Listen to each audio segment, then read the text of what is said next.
We're continuing to track our 11 News alert just within the last half hour.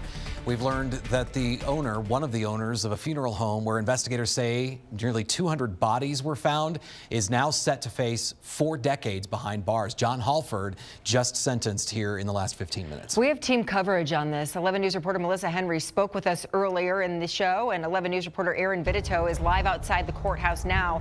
He was listening in as everything was going down. Aaron, as Melissa gave us an update earlier, you again in the courtroom as Jon actually addressed the victims today.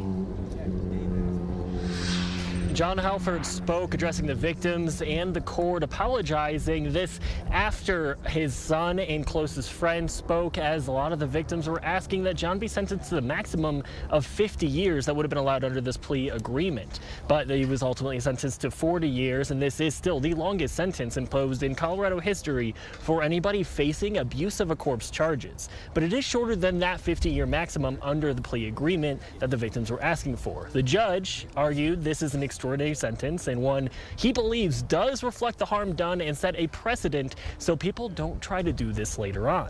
Ahead of the sentence, like we said, Jon Hallford addressed the court and the victims, saying how remorseful he is, saying in part, quote, "There are no words to express the amount of regret I feel for the wrong I have done. I am deeply sorry." He ended his statement saying, quote, "I can only imagine how empty any words of mine must sound to you. I am sorry."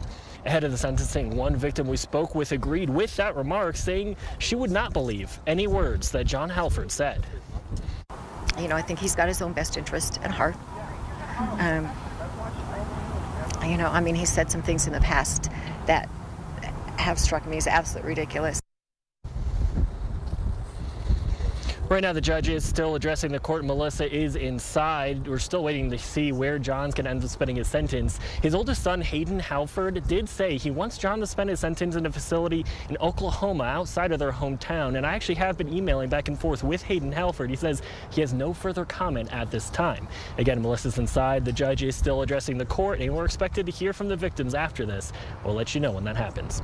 Live in Colorado Springs, Aaron Vitito, KKTV 11 News. And it's important to note that this sentence will be served concurrently with his 20-year federal sentence as well. Aaron, thank you.